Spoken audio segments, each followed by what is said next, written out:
일이 오래간만에 올렸는데도 반가워해준 친구들이 있어서 너무 기뻤어. 고마워. 만드는데 너무 오래 걸려서 중간에 영상으로 출력해보니 30분이 넘더라고. 어쩐지 엄청 힘들더라. 이 정도면 정신이 나갔나 싶네. 오래간만에 만드니 하고 싶은 말이 너무 많았나 봐. 아무래도 세 편으로 나눠서 올릴게. 좋은 포스트바이오틱스를 설명하려면 기본적으로 바이오제닉 아민에 대해서 알고 있어야 이해할 수 있거든. 아직 한국에는 이것에 대한 인지나 기본 법규도 없어. 환경도 점점 나빠지고 유전자 스닙스 스위치는 켜져서 해독도 못하는데 이미 세상은 벌컥벌컥 화내는 사람들로 넘쳐나고 여기에 바이오제닉 아민까지 들어가면 안 되니까 꼭 알려주고 싶어. 그래서 이번 편은 부작용 없이 걱정 없이 포스트바이오틱스를 고르고 먹을 기준을 말해볼게.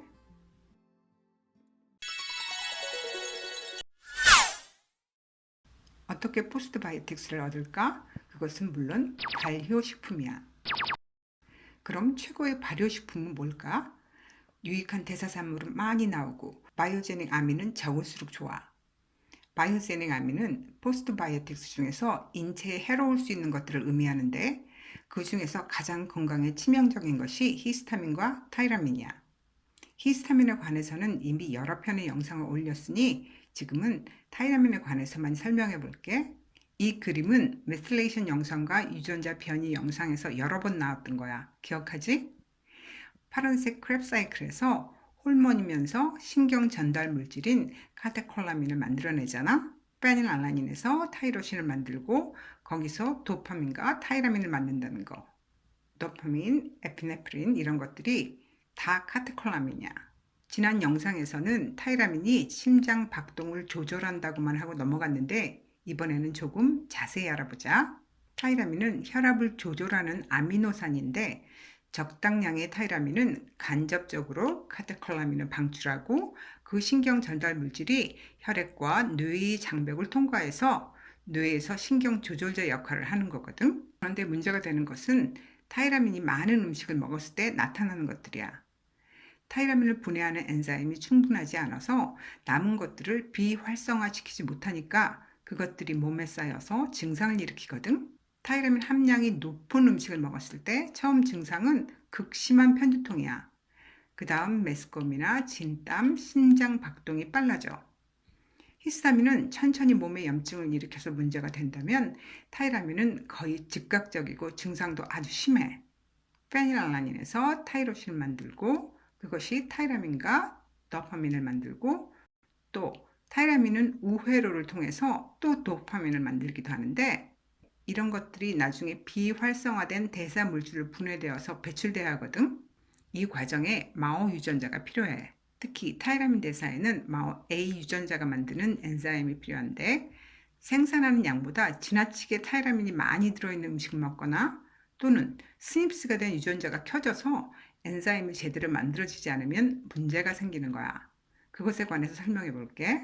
마오 A 변이는 반사회적 행동과 자폐증, 알츠하이머, 공격성, 공황장애, 양극성 장애, 주의력 결핍, 과잉 행동 장애를 포함한 정신과적 장애와도 관련이 있어.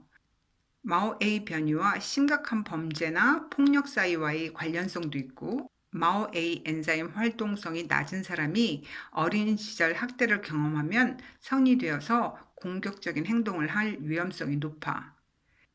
일반적으로 이 유전자의 심각한 변이는 주로 범죄자에게 나타나지만 이 유전자 변이도 4가지 정도로 나눌 수가 있는데 단지 마오-A 엔자임 활성도가 약간 떨어지면 신체 병증 정도로만 나타날 수도 있어. 공격성과 관련된 형질 유전자는 인구의 약 33%가 가지고 있고 거기에 아동학대나 심한 도발 상황 같은 환경적 요인이 겹치면 마오-A 스닙스가 발현되어서 폭력성이 나타난다고 보고되었어. 일반적인 약한 변이 발현인 경우에는 대부분 타이라민 불내증 환자들은 중년이 되기 전까지는 증상도 없거든. 유전자가 타이라민 대사에 영향을 끼치기는 하지만 그 못지않게 장 건강 또한 중요한 역할을 한다고 해. 디스바이오시스가 되면 나쁜 균이 타이라민을 분출해서 고혈압을 만든다는 보고도 있거든. 어쨌든 장내 환경이 나빠지면 내 마오 엔자임이 대사할 수 있는 양보다 훨 많은 타이라민이 생겨서 결국 그렇게 되는 것이니까 장 환경을 바꾸는 것과 하이 타이라민 식품은 조심해야 해. 타이라민이 많은 식품은 주로 숙성시키거나 발효시킨 단백질이야. 소금에 절인 말린 생선, 생선으로 만든 가공제품, 등푸른 생선에 아주 많이 들어있어. 살라미, 베이컨, 햄 같은 가공 육류나 블루치즈나 파마산 같은 숙성 치즈에도 많이 들었어. 외국에서는 타이라민 중독 증세를 치즈 리액션 또는 치즈 크라이시스라고 하는데 서양 음식에는 이렇게 타이라민이 많이 들어있어서 흔하게 나타나고 그래서 경각심도 높은 거지. 와인, 맥주도 조심해야 해.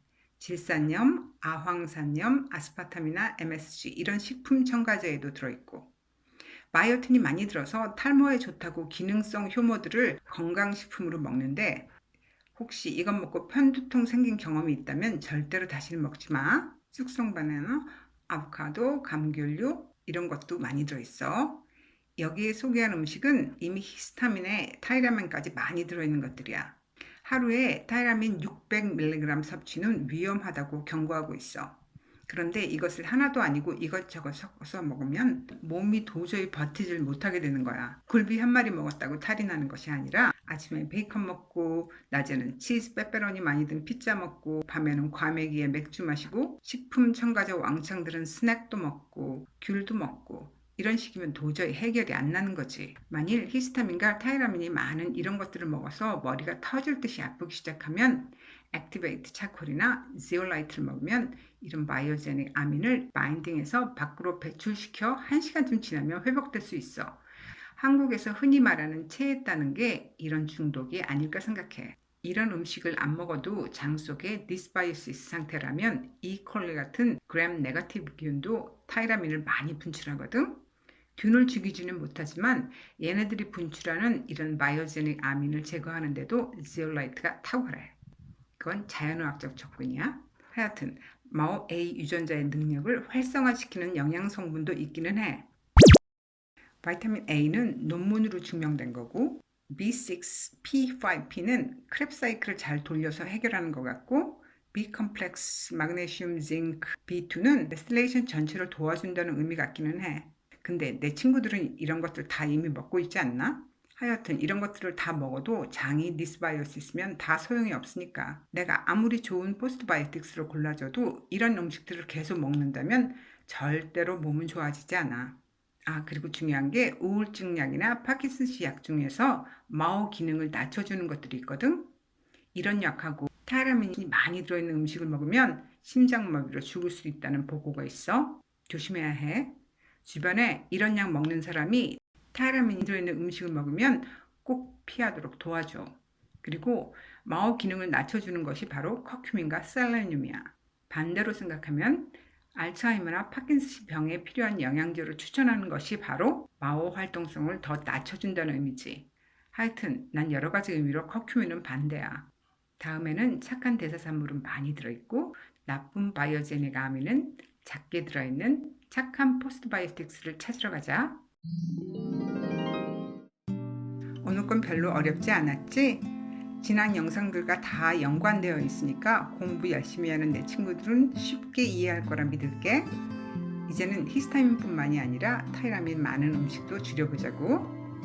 별거 아닌 일에 미친 듯이 반응하는 아픈 사람들은 가능한 피하면서 예쁘게 사는 내 주변 사람들 잘 보듬어주고 또 거울 보면서 나 자신에게 웃어주고 어깨 토닥이고 그렇게 하루씩 살다 보면 하루가 일주일이 되고 한 달이 되고 세상은 못 바꿔도 내 인생, 내 건강은 그린라이트가 될 거야. 그럼 다음에는 이미 켜진 나쁜 유전자 끌어가보자. 사랑하는 내 친구들, 안녕.